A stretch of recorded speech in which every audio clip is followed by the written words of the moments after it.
Because Amma is Tamil. Tamil is your Thai mொழி. Hi friends, Tamil தரிசனம் channel நான் தான் உங்கள் கிருஷ்ணன். கரண்ட் கண்டுபிடிச்சதுனால ரெண்டு சயின்டிஸ்ட் வந்து ஒரு பெரிய வாரே நடத்துகிறாங்க. ஸோ அது என்ன மாதிரி வாரே, யார் அந்த சயின்டிஸ்ட் அப்படின்றத இந்த வீடியோவில் நம்ம பார்க்க போகிறோம். வீடியோக்குள்ளே போகிறதுக்கு முன்னாடி தமிழ் தரிசனம் சேனல் சப்ஸ்கிரைப் பண்ணாதவங்க மறக்காமல் சப்ஸ்கிரைப் பண்ணுங்கள், பக்கத்தில் இருக்க பெல் ஐக்கானும் கிளிக் பண்ணுங்கள். அப்போ தான் நான் போகிற ஒவ்வொரு வீடியோ உங்களுக்கு நோட்டிஃபிகேஷனாக வரும். ஓகே ஃப்ரெண்ட்ஸ், இப்போ நம்ம வீடியோவில் போய் பார்க்கலாம். கரண்ட் கண்டுபிடிச்சது ஃபஸ்ட்டு யார் அப்படின்னு பார்த்தோம்னா, நம்ம எல்லாருக்குமே தெரிகிற ஒரே விஷயம், ஒரு நபர் யாருன்னா எடிசன். எடிசன் தான் ஃபஸ்ட்டு கரண்ட்டை கண்டுபிடிச்சாரு. சரி, ரெண்டு சயின்டிஸ்ட்டுக்கு சண்டை வருது அப்படின்ட்டு அது யார் ரெண்டு சயின்டிஸ்ட்னு பார்த்தீங்கன்னா, ஒன்று எடிசன், இன்னொன்று டெஸ்லா. இவங்க ரெண்டு பேருக்கு தான் பெரிய ஒரு சண்டையாக வருது. ஸோ எடிசனை பற்றி பெரும்பாலும் நம்ம சொல்லணுன்ற அவசியமே இல்லை, ஏன்னா நம்ம சின்ன வயசுலேருந்து புக்லேருந்து படிச்சிருப்போம். So who is the father of current அப்படின்னு கேட்டாலே நம்ம எல்லாருமே என்ன சொல்லுவோம் பார்த்தீங்கன்னா, இது எடிசன் தான் சொல்லுவோம். ஸோ டெஸ்லாவை பற்றி பெரும்பாலும் நம்ம யாருமே தெரிஞ்சிருக்காரு. மேபி ஹையர் எஜுகேஷன், அதாவது எலக்ட்ரிசிட்டி சம்பந்தமாக படிக்கிறவங்க எல்லாருமே டெஸ்லாவை பற்றி கண்டிப்பாக தெரியாமல் இருக்காரு.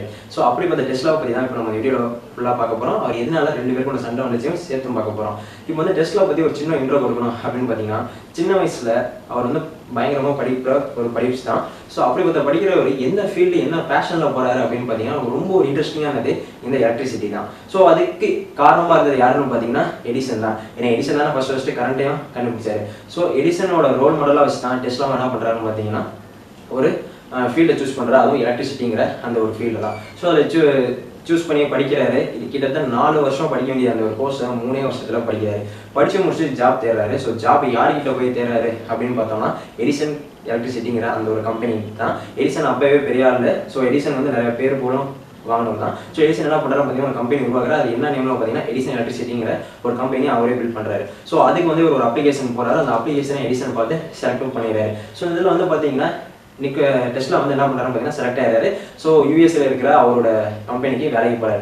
போய் கொஞ்ச நாளாக வந்து பார்த்தீங்கன்னா எடிசன் என்ன ஒரு கேரக்டர் அப்படின்னு இதை நான் குறிப்பிட்டு சொல்லணும். என்னன்னு பார்த்தீங்கன்னா, யாராவது அவரோட ஃப்ரெஷர்ஸ் யாராவது சேர்ந்தாங்கன்னா அவங்களோட இருக்கிற திறமையா ஒரு சேலஞ்சிங்காக பார்த்து டெஸ்ட் பண்ணுவார். அவரோட சேலஞ்சில் அவர் சக்ஸஸ் பண்ணாதான் டெம்பரவரியாக இருக்கிற அந்த லேபர் பர்மனெண்ட்டாக ஆவாங்க. சரின்னு சொல்லி அவர் என்ன டெஸ்ட் வைக்கிறாரு அப்படின்னு பார்த்தீங்கன்னா, டெஸ்லாவை கூப்பிட்டு அந்த டைமில் வந்து எடிசன் வந்து ஒரு ஜென்ரேட்டர் கண்டுபிடிக்கிறாரு. ஸோ அந்த ஜென்ரேட்டரில் இருக்கிற சவுண்டு அதிகமாக வருது, அந்த சவுண்டை வந்து கம்மி பண்ணு. ஸோ இதை கம்மி பண்ணனா, அதுவும் 2 டேஸ்லேயே நீ கம்மி பண்ணனா உனக்கு $5000 தரேன் அப்படின்னு சொல்லிடுறாரு. ஸோ இவரும் வந்து பார்த்தீங்கன்னா, இவர் படித்ததை வச்சு எல்லாத்தையுமே வச்சு அந்த சவுண்டை கம்மி பண்ணி அந்த ப்ராஜெக்டை ஃபினிஷ் பண்ணி கொடுத்துருக்கப்போ வந்து பார்த்தீங்கன்னா, இவர் எடிசனும் இருந்துட்டு, ஓகே நீ செலக்ட் ஆகிட்ட, நீ போய் வேலையை பாரு அப்படின்றாரு. அந்த நேரத்தில் டெஸ்லா வந்து, நான் இந்த மாதிரி ஒரு இது பண்ணி கொடுத்தேன், எனக்கு ப்ராமிஸ் பண்ணியிருந்தீங்க $5000 தரேன் அப்படின்னு, அதை இங்கே கொடுங்க அப்படின்னு கேட்டதுக்கு, ஸோ எடிசன் என்ன சொல்கிறாங்க பார்த்தீங்கன்னா, சிரிச்சுக்கிட்டு, இந்த கண்ட்ரியில் நாங்கள் எல்லாருமே ஒரு காமெடி தான் பண்ணுவோம், அது நீ சீரியஸாக எடுத்துக்க, அதை போய் வேலையை பாரு அப்படின்றார். இந்த டைமில் வந்து அவர் ரொம்ப கஷ்டப்பட்டதுக்கு பலனாமல் பண்ணால ரொம்ப ஹர்ட் ஆயிடுறாரு. ஸோ இதுக்கடுத்து வந்து பார்த்தீங்கன்னா ஜாப் எதுவுமே விடுறதில்லை, ஏன்னா வேறு வழி இல்லை. ஃபஸ்ட்டு குழப்ப தேடி யார்கிட்ட போனாரு, எடிசன்கிட்ட போனாரு. ஸோ மறுபடியும் வேலை இல்லாமல் இந்த வேலைக்கு வெயிட் பண்ணிட்டு வேறு எங்கேயும் போகிறதுக்கான வாய்ப்பு இல்லை. மறுபடியும் சரின்னு சொல்லிட்டு அதே எடிசன் கம்பெனியில் அவர் ரோல் என்ன ரோல் கொடுக்குறாங்கன்னு பார்த்தீங்கன்னா, எலக்ட்ரிக் பார்ட்ஸ்லாம் இருக்குல்ல, ஸோ அதெல்லாம் டிசைன் பண்ணுற அந்த ரோலில் தான் இவர் டெஸ்லா ஒர்க் பண்ணிட்டு இருக்காரு. ஸோ இதில் வந்து பார்த்தீங்கன்னா ஒரு பிரச்சனை ஏற்படுது. என்னன்னா, எடிசனோட அந்த கரண்ட்டில் வந்து பார்த்தீங்கன்னா கரெக்டாக எல்லா இடத்துலையுமே போய் சப்ளை பண்ணுறது ரொம்ப கஷ்டமாக இருந்துச்சு. காரணம் என்னன்னு பார்த்தீங்கன்னா, கரண்ட்டில் வந்து 2 விதமான கரண்ட் இருக்குது. ஒன்று வந்து பார்த்தீங்கன்னா டைரக்ட் கரண்ட், இன்னொன்று ஆல்டர்னேட்டிவ் கரண்ட், அதாவது டிசின்னு சொல்லுவோம், இன்னொன்று ஏசின்னு சொல்லுவோம். ஸோ கரண்ட்டை கண்டுபிடிச்சது அப்படின்ற ஒரு கேள்விக்கே வந்து பார்த்தீங்கன்னா 2 சயின்டிஸ்ட்டு சொல்ல வேண்டியது. ஆனால் நம்ம எல்லாருமே பொதுவாக கரண்ட்டு அப்படின்ற எடுத்த உடனே என்ன பண்ணுறோம் அப்படின்னு பார்த்தீங்கன்னா, எடிசன் பேரை தான் சொல்லிட்டு இருக்கோம். ஸோ அப்படிப்பட்ட அந்த எடிசன் வந்து பார்த்தீங்கன்னா ஒரு ப்ராப்ளம் அந்த கம்பெனி ஃபேஸ் பண்ணுது. அதாவது வந்து பார்த்தீங்கன்னா இன்வெஸ்ட்மெண்ட் அந்த ப்ராஜெக்ட், அதாவது அந்த கரண்ட்டை சப்ளை பண்ணுறதுக்கு வந்து ரொம்ப அதிகமாக தேவைப்படுது. ஏன் அப்படி தேவைப்படுது அப்படின்னு பார்த்தீங்கன்னா, டேரக்ட் கரண்ட்டை, அது டிசி கரண்ட் இருக்குல்ல, ஸோ அந்த டிசி கரண்ட் தான் இவர் எடிசன் கண்டுபிடிக்கிறது. அந்த டிசி கரண்ட்டு எல்லா இடத்துக்குமே சப்ளை பண்ணுறது ரொம்ப கஷ்டம், ஏன்னா நிறைய பவர் லாஸ் ஆகும். ஸோ அந்த கிட்டத்தட்ட வந்து பார்த்தீங்கன்னா ஒரு எக்ஸாம்பிள் நான் சொல்கிறேன், 2 கிலோமீட்டருக்கு ஒரு சப்ஸ்டேஷன் வச்சு கரண்ட்டாக பாஸ் பண்ணுறதுக்கு முடியும். ஸோ இதை குறைக்கணும், இதோட இது வந்து பார்த்தீங்கன்னா இன்வெஸ்ட்மெண்ட் ரொம்ப அதிகமாக இருக்குது. ஸோ இதை எப்படியாவது இது பண்ணணும்னு சொல்லி ஒரு ப்ராப்ளம் ஃபேஸ் பண்ணிட்டு இருக்கேன். அந்த டைமில் டெஸ்லா வந்து இதனால் இது பண்ண முடியும் அப்படின்னு சொல்லி என்ன பண்ணுறாருன்னு பார்த்தீங்கன்னா, 1885ல் ஒரு ஆல்டர்னேட்டிவ் கரண்ட் ஒன்று கண்டுபிடிக்கிறாரு. அதுவும் ஃபர்ஸ்ட் அப்போ தான் என்ன பண்ணுறோம் பார்த்தீங்கன்னா, இண்டக்ஷன் மோட்டார் அப்படின்ற ஒரு மோட்டரையும் கண்டுபிடிக்கிறாரு. அப்படி கண்டுபிடிக்கிற பட்சத்தில் ஒரு ஆல்டர்னேட்டிவ்ங்கிற அந்த ஒரு பேட்டர்ன் எல்லாமே ரெடி பண்ணிட்டாரு. ஸோ ஆல்டர்னேட்டிவ் கரண்ட் கண்டுபிடிச்சாரு. இதை போய் எடிசன்கிட்ட கொடுக்குறப்ப எடிசன் வந்து, இதெல்லாம் சரிப்பட்டு வராது, இது வேஸ்ட்டு, நீ போய் வேலையை பாரு அப்படின்னு சொல்கிறாரு. இந்த இடத்துல ரொம்ப ஹர்ட் ஆகாது, ஏன்னா அவர் கண்டுபிடிச்ச அந்த இன்வென்ஷனை அவர் காது கொடுத்து கூட கேட்கல. எப்படி எனக்கு எதிராக கண்டுபிடிக்கலான்ற அந்த ஒரு மைண்ட் தாட்டில் என்ன பண்ணிட்டாருன்னு பார்த்தீங்கன்னா, எடிசன் அவரை வெயிட் பண்ணிட்டாரு. ஸோ அவரும் வேலையை விட்டு வந்துட்டார். வேலையை வந்ததுக்கப்புறம் பார்த்தீங்கன்னா வேறு வழியே இல்லாமல் நிறைய கூலி வேலைலாம் ரோட்லலாம் பார்த்துட்டு இருக்காரு.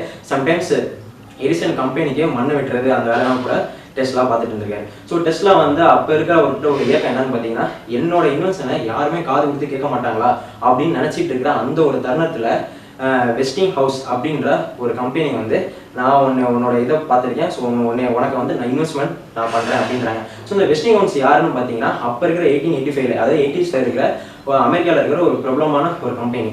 ஸோ அந்த கம்பெனி என்ன பண்ணுறது பார்த்தீங்கன்னா, டெஸ்லாவுக்கு ஹெல்ப் பண்ணுறாங்க. ஸோ டெஸ்லாவுக்கு நான் உனக்கு இது அமௌண்ட் இதாக ஃபண்ட் எல்லாமே நான் கொடுக்குறேன், நீ ஒரு ரிசர்ச்சை பாரு அப்படின்றாங்க. ஸோ இந்த இதில் வந்து டெஸ்லா அதை யூஸ் பண்ணி அவர் நிறைய இன்வெஸ்ட்மெண்ட்லாம் பண்ணுறாரு. ஸோ ஏசி கரண்ட்டை வந்து அதிகமாக பில்ட் பண்ணிகிட்டே இருக்காரு.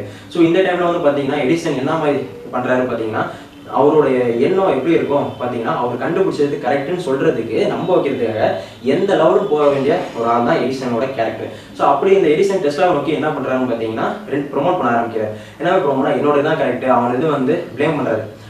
டெஸ்லா கண்டுபிடிச்ச கரண்ட் வந்து பார்த்தீங்கன்னா வேஸ்ட்டு, அதனால ஒரு ஹியூமன் உயிருக்கே ஆபத்து இருக்குது, ஸோ ஹியூமன் மட்டும் இல்லாமல் நிறைய விலங்குகளுக்குமே ஆபத்து இருக்குது அப்படின்றாரு. ஸோ நிறைய ப்ளேம் பண்ணுறப்ப மக்கள் மத்தியில் ஒரு பெருசாக எதுவுமே ஏற்படல, ஏன்னா 2 பேருமே கரண்ட் கண்டுபிடிச்சிருக்காங்க அப்படின்ற பட்சத்தில். ஸோ இந்த இடத்துல குறிப்பிட்டு சொல்ல வேண்டியது என்னன்னு பார்த்தீங்க அப்படின்னா, மக்களுக்கு கரண்ட்டை ஸ்டார்டிங்கில் கண்டுபிடிச்சனால கரண்ட்னால உயிர் போகுமான்றது கூட யாருக்குமே தெரியாது. So starting stage.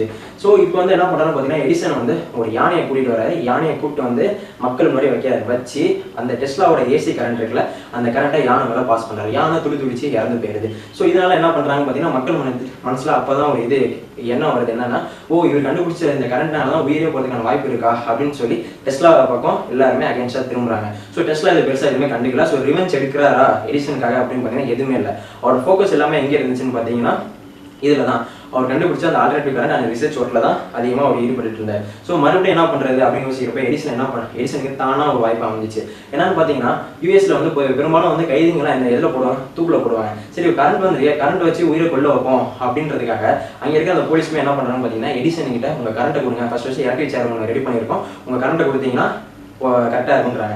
So Edison இதை யோசிச்சு என்ன பண்ணுறாருன்னு பார்த்தீங்கன்னா, அவர் டெஸ்லா கண்டுபிடிச்ச ஆல்டர்னேட்டிவ் கரண்ட் இருக்குல்ல, ஏசி கரண்ட், அதை கொடுக்குறாரு.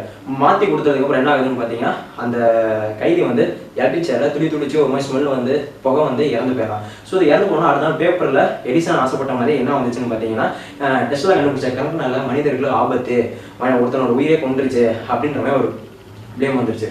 ஸோ வந்ததுக்கப்புறம் சக்ஸஸ், அதாவது எடிசன் நினச்ச மாதிரியே அவருக்கு ப்ளேம் வந்துச்சு.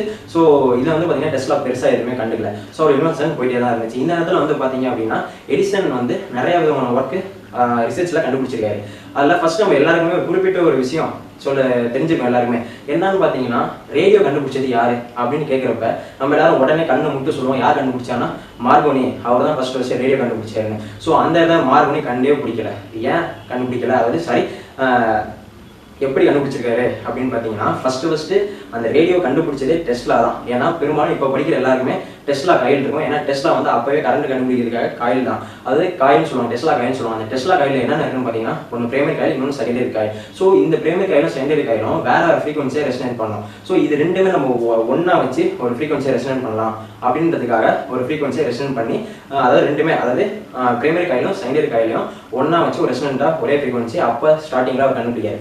ஸோ அவர் கண்டுபிடிக்கிறப்ப ஒரு டெஸ்ட் பண்ணலாம் அப்படின்றதுக்காக என்ன பண்ணுறாங்கன்னு பார்த்தீங்கன்னா, ஒரு 1000 மைல் 1000 கிலோமீட்டருக்கு அங்கிட்டு ஒரு ஃப்ரீக்வன்சியை நம்ம சென்ட் பண்ணுவோம் அண்ட் அகைன் அதை ரிசீவ் பண்ணுவோம் அப்படின்றாரு. அப்போ அவர் ஃபர்ஸ்ட் இது பண்ணது என்ன ஈஸியாக இருந்துச்சு பார்த்தீங்கன்னா, எஸ்ங்கிற அந்த ஒரு வேர்டு தான்.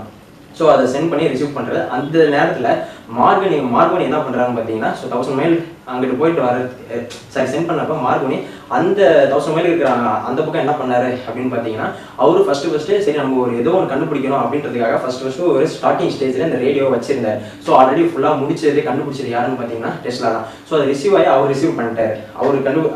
அவர் அப்போ தான் ஸ்டார்டிங்கில் எடுத்து வைக்கிறப்ப சரி அப்படின்றப்ப பேட்டர்ன் வந்து மாறி போயிருது. யாருக்கு மாறுது அப்படின்னு பார்த்தீங்கன்னா, யூஎஸ்ல வந்து இந்த பேட்டர்ன்லாம் செக் பண்ணுவாங்க. ஸோ செக் பண்ணுறப்ப இவர் ஒரு பேட்டர்ன் வைக்கிறாரு, இவர் ஒரு பேட்டர்ன் வைக்கிறாரு. யாரோட பேட்டர்ன் ஃபுல்லாக கம்ப்ளீட் ஆயிருக்குன்னு பார்த்தோம் அப்படின்னா டெஸ்லாவோட பேட்டர்ன் தான். ஸோ இந்த இடத்துல வந்து பார்த்தீங்க அப்படின்னா மார்கோனி பேட்டர்ன் வந்து கம்ப்ளீட் ஆகல. ஸோ ரெண்டு இதில் வந்து பார்த்தீங்கன்னா எஸ்ங்கிற அந்த ஒரு ஃப்ரீக்வன்சி போயிட்டு வந்தது, அதை அப்சர்வ் பண்ணது யாரு அப்படின்றப்ப ஒரு கன்ஃபியூஸ்ல, ஏன்னா ரெண்டு பேருமே ஒரே இதில் அனுப்பியிருக்காங்க. ஸோ அனுப்புறதுல வந்து பார்த்தீங்கன்னா கன்ஃபியூஸ் ஆகிட்டாங்க. ஸோ கன்ஃபியூஸ் ஆகி டெஸ்லாவோட அந்த பேட்டர்ன் வந்து மாற்றி மார்கோனிக்கு போயிடுச்சு. இந்த மார்கோனிக்கு தான் அந்த இடத்துல வந்து பேர் புகழ் கிடைக்கிது. ஸோ டெஸ்லா என்ன பண்ணுறாரு அப்படின்னு பார்த்தீங்கன்னா, அவர்கிட்ட அந்த டைமில் ஃபண்டிங் இல்லை. ஸோ கேஸ் போட்டு அது என்னோட தான் அப்படின்னு சொல்லவும் தெரியறதுக்கு எந்த விதமான இதுவும் இல்லை. ஸோ அதனால் டெஸ்லாவும் என்ன பண்ணுறாங்க பார்த்தீங்கன்னா சரி போனால் போட்டோம், மார்கோனியும் ஒரு இடத்துல ஒரு நல்ல மனுஷன் தான், ஸோ பரவாயில்ல அவர் யூஸ் பண்ணிட்டோம் அப்படின்னு சொல்லிட்டு விட்டுறாரு. ஸோ மார்கோனி என்ன பண்ணுறாங்க பார்த்தீங்கன்னா தன்னோட இதான்னு சொல்லி பேரும் வாங்கிறார், நோபல் பிரைஸும் வாங்கிறார். இதுக்கு நடுவில் எப்படி நீ டெஸ்லான்னு சொல்கிற அப்படின்னு என்னை கேட்டிங்கன்னா, அதாவது கரெக்டாக வந்து டெஸ்லா இறந்த 1943 இறந்த 6 மாதத்துக்கு அப்புறம் யூஎஸ்ஏல இருக்கிற சுப்ரீம் கோர்ட்டை என்ன பண்ணுறாங்கன்னு பார்த்தீங்கன்னா மார்கோனி அந்த பேட்டர்னை செக் பண்ணுறாங்க. செக் பண்ணுறப்ப 11 பேட்டர்ன் வந்து டெஸ்லாவோட தான். ஸோ எப்படி இவங்களோட சொந்தம் அப்படின்னு சொல்கிறீங்க அப்படின்னு சொல்லி மார்கோனிட்ட இருந்த அந்த பேட்டர்ன் எல்லாத்தையுமே தூக்கி இவர்கிட்ட டெஸ்லாவோட இதில் கொடுத்துறாங்க. ஸோ இந்த டைமில் வந்து பார்த்தீங்கன்னா பேர் போல் யார் வாங்கினான்னு பார்த்தீங்கன்னா மார்கோனி தான். ஏன்னா நோபல் பிரைஸ் வரையும் வாங்கினால அந்த ஒரு பேர் தான் இன்ன வரையுமே ரேடியோ கண்டுபிடிச்சது மார்கோனி அப்படின்னு சொல்லி இன்ன வரையும் நம்ம எல்லாருமே தெரிஞ்சுட்டு இருக்கு. ஸோ இதில் வந்து பார்த்தீங்கன்னா இன்னும் அவர் மேலே ஒரு பிளேம் வைக்கப்படுறாங்க. என்ன மாதிரி பிளேம் அப்படின்னு பார்த்தீங்கன்னா டெஸ்லா வந்து ஒரு வேட்டுக்கிற வாசியோட இது இருக்காரு, வேட்டுக்கிற வச்சு அதாவது ஏலியன் அவரு அப்படின்ற மாதிரி நிறைய பிளேம்ஸ் வருது. இது எதை வச்சு அவர் சொன்னாங்க அப்படின்னு பார்த்தீங்கன்னா அவர் வந்து பார்த்தீங்கன்னா ஒரு லேட் ஈவினிங் அதாவது ஒரு ஈவினிங் போல் என்ன பண்ணுறாருன்னா அவர் ஒரு ஃப்ரீக்வன்சி ஃபஸ்ட்டு கண்டுபிடிச்சார்ல. ஸோ அந்த ஃப்ரீக்வன்சியில் என்னென்ன மாதிரி ரிசீவ் ஆகிட்டு இருக்கு அப்படின்றதுக்காக செக் பண்ணுறாங்க. செக் பண்ணுறப்ப வந்து பார்த்தீங்கன்னா ஒரு சம்மந்தமே இல்லாமல் ஒரு ஃப்ரீக்வன்சி அவர் இதில் வந்து ரிசீவ் ஆயிடுது. ஸோ இதில் வந்து பார்த்தீங்கன்னா அவர் அப்போ தான் ஃபீல் பண்ணுறாரு, ஏன்னா சம்மந்தமே இல்லாமல் ஒரு ஃப்ரீக்வன்சி நம்ம இதில் வந்து ரிசீவ் ஆகுது, இது என்ன எதனால அப்படின்னு சொல்லி ஃபர்ஸ்ட் வந்து பார்த்தீங்கன்னா ஒரு ஃப்ரீக்வன்சிக்கும் ஒரு நேச்சுரல் பேட்டர்ன் ஒன்று இருக்கும். அந்த பேட்டர்னை செக் பண்ணுறப்ப எதுவுமே அதோட வந்த ஃப்ரீக்வன்சியோட ஒத்துப்போல. ஸோ அதனால என்ன பண்ணுறாங்க அப்படின்னு பார்க்குறப்ப அவர் ஃபைனலாக டிசிஷன் எடுக்கிறார். என்கிட்ட நான் வந்து ரிசீவ் பண்ண அந்த ஃப்ரீக்வன்சி ஒரு நேச்சுரல் ஃப்ரீக்வன்சி கிடையாது, இது வந்து ஒரு ஆர்டிஃபிஷியலான ஒரு ஃப்ரீக்வன்சி அப்படின்னு சொல்லி அப்போ அவர் என்ன டிசிஷன் பண்ணுறாருன்னா இது வந்து பார்த்தீங்கன்னா இந்த ஃப்ரீக்வன்சி வந்து பக்கத்து அதாவது இந்த பூமியிலேருந்து அப்பாற்பட்ட ஒரு ஸ்டார்லேருந்து வந்திருக்கு அப்படின்ற மாதிரி ஃபஸ்ட்டு அவர் டிசைட் பண்ணி அதை ஃபினிஷ் பண்ணுறாரு. ஸோ அதனால தான் நாளடைவில் அது என்னவாச்சு அப்படின்னு பார்த்தீங்கன்னா இவர் டெஸ்லா வந்து ஏலியனோட கான்டாக்டில் இருக்காரு. ஸோ அந்த மாதிரி நிறைய ஒரு ரூமர்ஸ் பிளேம்ஸ்லாம் வந்துச்சு. ஸோ இதான் அது உண்மையாக நடந்த விஷயமே இதுதான். அடுத்து மூணாவது என்னன்னு பார்த்தீங்கன்னா ஒரு பக்கம் இவரு ப்ரொமோட் பண்ணிட்டு இருக்காரு எடிசன், இன்னொரு பக்கம் டெஸ்லா ப்ரொமோட் பண்ணிட்டு இருக்காருன்னு சொன்னால. ஸோ அதில் வந்து ஃபைனலாக யார் ஜெயிக்கிறாங்க அப்படின்னு பார்த்தீங்கன்னா டெஸ்லா தான் ஜெயிக்கிறாரு. எப்படி ஜெயிக்கிறாருன்னு பார்த்தீங்கன்னா அமெரிக்காவில் இருக்கிற இது இருக்குல்ல நயகரா வியூன்னு சொல்லுவாங்க, நயகரா ஃபால்ஸ்ன்னு சொல்லுவாங்க. அந்த நயகரா ஃபால்ஸில் கரண்ட் தண்ணியிலேருந்து எடுக்கிற இன்வெஸ்ட்மெண்ட்டில் ஒரு இன்வெஸ்ட்மெண்ட் பண்ணுறாங்க ஒரு கம்பெனி. அந்த கம்பெனி வந்து பார்த்தீங்கன்னா அந்த கம்பெனிக்கு 2 விதமான பேட்டர்ன் வந்து சப்மிட் பண்ணுறாங்க. ஒன்று வந்து Edison pattern direct current submit பண்ணுறாங்க, இன்னொன்று வந்து பார்த்தீங்கன்னா ஆல்டர்னேட் கரண்ட் டெஸ்லாவோட இது சப்மிட் பண்ணுறாங்க. அப்படி சப்மிட் பண்ணுறப்ப ஸோ அந்த கம்பெனி யார் எந்த பேட்டர்ன் சூஸ் பண்ணுறாங்கன்னு பார்த்தீங்கன்னா ஆல்டர்னேட்டிவ் கரண்ட். ஏன்னா ஆல்டர்னேட்டிவ் கரண்ட் வந்து பார்த்தீங்கன்னா சப்ஸ்டேஷன் குறிப்பிட்ட இதுக்கு ஒரு எக்ஸாம்பிள் நான் சொல்கிறேன், 500 கிலோமீட்டருக்கு ஒரு தடவை சப்ஸ்டேஷன் வைக்கணுன்ற அவசியம் ஆல்டர்னேட்டிவ் கரண்ட் தான். ஸோ 2 கிலோமீட்டருக்கு வைக்கணும் ஒரு சப்ஸ்டேஷன் வைக்கணும்னா அது டிசி கரண்ட் தான். ஸோ இந்த இடத்துல எது காஸ்ட் வைஸில் ரொம்ப கம்மி அப்படின்னு பார்த்தோம்னா ஆல்டர்னேட்டிவ் கரண்ட் தான் ரொம்ப கம்மி. அதனால என்ன பண்ணுறாங்க அப்படின்னு பார்த்தீங்கன்னா இவரோட இதே வாங்கிடுறாங்க, டெஸ்லாவோட அந்த பேட்டர்னே வாங்கி. ஸோ அப்போலேருந்து ஃபர்ஸ்ட் ஒன்று பில்ட் பண்ணுறாரு. ஸோ இதுக்கு நடுவில் வந்து பார்த்தீங்கன்னா டெஸ்லாவுக்கு வந்து குறிப்பிட்ட ஒரு இமேஜினேஷன், அதாவது 100 வருஷத்துக்கு அப்புறம் நம்ம இப்படிலாம் இருக்கும்ன்ற ஒரு பயங்கரமான இமேஜினேஷன் பவருக்கு அது இயற்கையாகவே அவருக்கு இருக்குது. அவர் 1885 அதாவது ஃபர்ஸ்ட் அவர் அந்த கண்டுபிடிச்சார்ல ரேடியோ இதெல்லாம். ஸோ அதே அந்த இதுலேயே வந்து பார்த்தீங்கன்னா ஒரு டாக்குமெண்ட்டாகவே சொல்லியிருக்காரு. நம்ம வந்து பார்த்தீங்கன்னா 21st century மக்கள் எல்லாருமே என்ன பண்ணுவாங்க அப்படின்னு பார்த்தீங்கன்னா ஈஸியாக கம்யூனிகேஷன் பண்ணுறதுக்கு கம்யூனிகேஷன் ஈஸியாக, அதாவது எந்த கண்ட்ரியாக இருக்கட்டும் உலகத்தில் எந்த மொழியில் இருந்தாலுமே ஈஸியாக அவங்க நினச்சாங்கன்னா கம்யூனிகேஷன் பண்ணிக்கலாம், அவங்களோட பிக்சர்ஸ்லாம் ஈஸியாக ஷேர் பண்ணிக்கலாம். அகைன் ஒரு வெப்னு ஒன்று இருக்கும், அந்த வெப்சைட்டில் போய் நமக்கு என்ன வேணுமோ அதை வந்து ஆக்சஸ் ஈஸியாக பண்ணிக்கலாம் அப்படின்ற ஒரு இமேஜினேஷன் ஒரு டாக்குமெண்ட்ரியாகவே அவர் சொல்லிடுறாரு. ஸோ இதில் வந்து பார்த்தீங்கன்னா டெஸ்லாக்கு இந்த ஒரு பவர் இருக்குன்றது நாளோட அவர் இறந்ததுக்கு அப்புறம் தான் நம்ம இப்போ யூஸ் பண்ணிட்டு இருக்கோம்ல. ஸோ இந்த காலகட்டத்துக்கு வரப்போலாம் அவர் சொன்னது எல்லாமே உண்மை அப்படின்றத முடிவு பண்ணுறோம். ஏன்னா இப்போ ரீசெண்டாக தான் என்ன பண்ணுறோம் அப்படின்னு பார்த்தீங்கன்னா டெஸ்லாவோட ப்ராடக்ட் டெஸ்லாவோட இது அப்படின்னு சொல்லி நிறைய விதமான எலக்ட்ரிக்ஸ்லாம் போயிட்டு இருக்கு. ஸோ இதே டைமில் வந்து பார்த்தீங்கன்னா இப்போ ரீசெண்டாக எலக்ட்ரிக்கில் கார் கண்டுபிடிச்சிருக்கோம் அப்படின்னு கேள்விப்பட்டிருக்கீங்களா? ஸோ அது எல்லாமே டெஸ்லாவோட அந்த இன்வென்ஷன் தான். ஏன்னா அவர் 1890s என்ன பண்ணிட்டாரு பார்த்தீங்கன்னா ஒரு இது கார் கண்டுபிடிச்சாரு, எலக்ட்ரிக் கார் ஒன்று கண்டுபிடிச்சாரு. என்ன மாதிரி பார்த்தீங்கன்னா எலக்ட்ரிக் ஒரு மிஷின் உள்ள செட் பண்ணுறாரு. ஸோ பேட்டரிஸ் வச்சுறாரு, அது வந்து ஒரு பிளாக் பாக்ஸையும் வச்சுறாரு. ஸோ ஒயர் கனெக்ஷன்லாம் பண்ணி கார் ஓடுது, அது சக்ஸஸ் ஆயிடுச்சு. இதில் வந்து ரொம்ப முக்கியமான விஷயம் என்னன்னு பார்த்தீங்கன்னா அந்த காரை அவராவே தான் ரெடி பண்ணுறாரு. டெஸ்லா அவராக தான் ரெடி பண்ணுறாரு, யாருமே அதை பில்ட் பண்ணுறதுக்கு விடலை.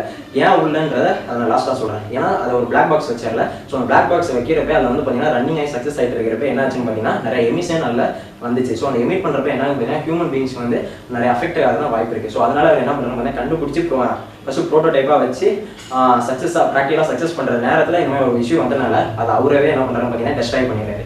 ஸோ அதுக்கு தான் நாளோட என்ன ஆச்சுன்னு பார்த்தீங்கன்னா டெஸ்லாவோட காயில் யூஸ் பண்ணி அகைன் ஒரு நல்ல எலக்ட்ரிசிட்டி டெவலப்மெண்ட்டாக இப்போ வந்துட்டு இருக்கு. ஸோ நம்ம ஸ்டார்டிங்லேருந்து பார்க்குறப்ப என்ன புரியுது அப்படின்னு பார்த்தீங்கன்னா உங்களுக்கு உங்கள் டேலண்ட்டுக்கு எந்த இடத்துல உங்களுக்கான மரியாதை இருக்கோ வரவேற்பு இருக்கோ அந்த இடத்துல உங்கள் டேலண்ட்டை நீங்கள் வெளிப்படுத்துங்க. கண்டிப்பாக எல்லாருமே ஒரு நாள் லைஃப்பில் சக்ஸஸ் ஆகலாம் அப்படின்றத டெஸ்லாவோட லைஃப் ஹிஸ்ட்ரியிலேருந்து நம்ம பார்த்துட்டு தெரிஞ்சுக்கலாம். சரி, ஓகே ஃப்ரெண்ட்ஸ், இதே உங்களுக்கு பிடிச்சிருக்குன்னு நினைக்கிறேன். பிடிச்சினா லைக் பண்ணுங்கள், ஷேர் பண்ணுங்கள், மறக்காமல் தமிழ் தரிசனம் சப்ஸ்கிரைப் பண்ணுங்கள். தேங்க்யூ.